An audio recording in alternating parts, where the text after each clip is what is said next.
Hello guys! I will show you how to send ringgit sa Western Union papunta sa bank account natin or sa e-wallet natin such as GCash and etc. First, click your open your Western Union app, then ilagay nyo yung kung magkano yung isi-send niyo. Then sa akin, piliin ko ang e-wallet. Tapos, yung sa pag-transfer yung public bank ko dito sa Malaysia. Then, ayan siya. May charge na. Ayan, bank yung pipiliin ko pala. Bank account ko sa BDO. Then, pipiliin ko din yung bank account ko dito sa Malaysia Public Bank. Then, just accept, click. Then, ilagay ko ulit kung anong bank, public bank. Ayan. Then, continue to pay. Just click it. Pwede niyong basahin yan. Then, mag-add kayo ng add new receiver kung wala pa kayong nailagay na receiver. Sa akin, self-transfer, kaya sa akin yung nakalagay. Ayan, sa public bank. Then, ilagay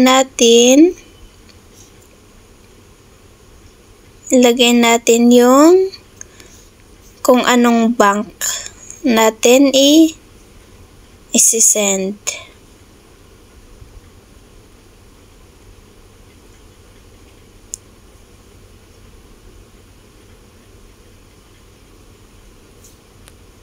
Sa akin, ayaw, wait. Ilagay ko muna yung account number ko dito. Ilagay nyo siya, then select kung anong bangko. Sa akin, BDO.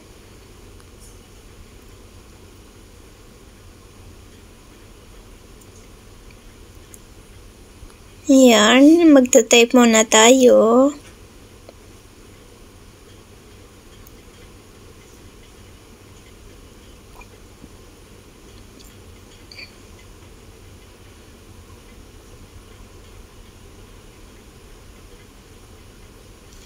Then, re-enter your account number.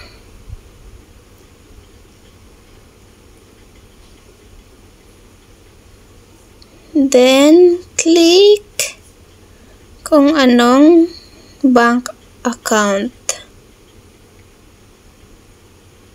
Sa akin, Banco de Oro kasi BDO. Then, purpose of sending the money. Sa akin, savings. Then, source of funds, salary. Then, self-transfer. Kasi sa mismong account ko siya papasok. Then, click next. Then, just wait a moment. Mahina yung net natin. Processing. Then, reviewin nyo na. Ayan siya. Pagkatapos nyong ma-review, i-check nyo yung itong box. I agree to the Western Union Terms of Services Online Privacy Statement and if PX Terms and Condition. Kasi ang nilagay ko is yung FPX term dito sa Malaysia, yung online banking ko ng public bank. Then, click send. Pag okay na,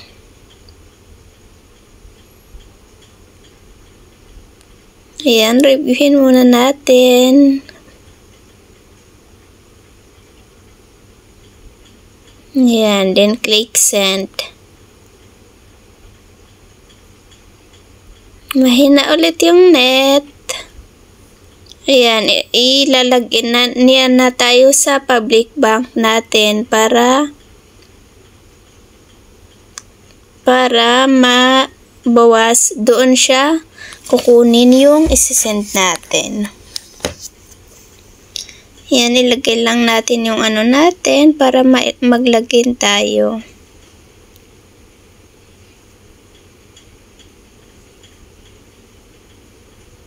Then, click next. Kasi may ano siya, may time. Then, yes, personal login phrase contact. I correct yes. Then, ilagay nyo yung password nyo.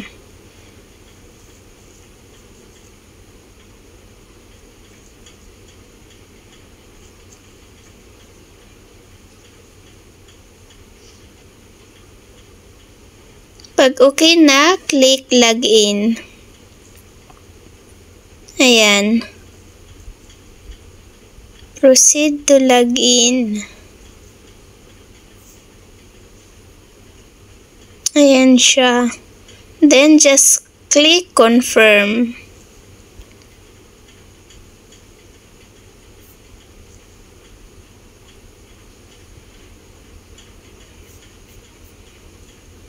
Then, punta na tayo sa public bank natin para kunin yung, para i-confirm yung ano natin. Pagkatapos, i-check na natin sa video natin kung pumasok siya.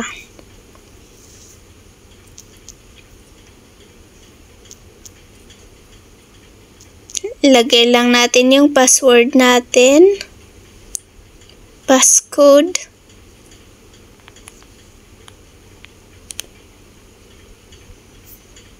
Then, wala pa. Refresh lang natin. Wala pa. Refresh. Wala pa.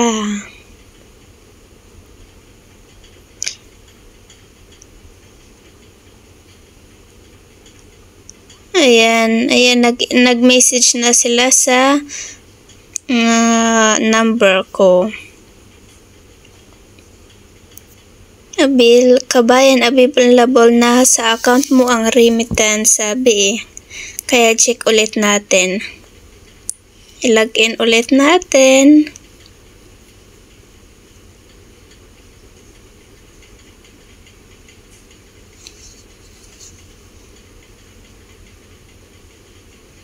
Boom! Ayan, pumasok na siya. Hindi siya umabot ng 1 minute. Pumasok agad siya.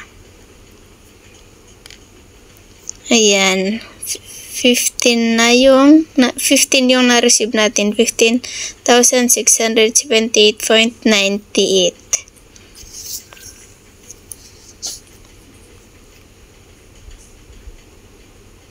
Tapos, ito yung dati kong yung 647, yan yung dati kong na-remit din noon, January 2, 2025. Ngayon lang din.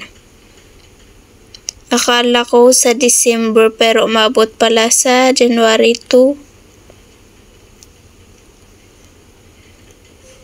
Kailangan kasi natin mag-remit sa BDO Kabayan Savings account natin para hindi siya mag-turn sa regular na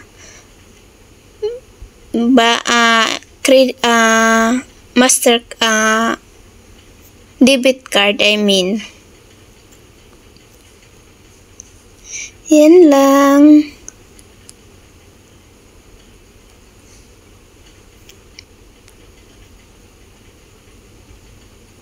Ayan, naging 16 na siya.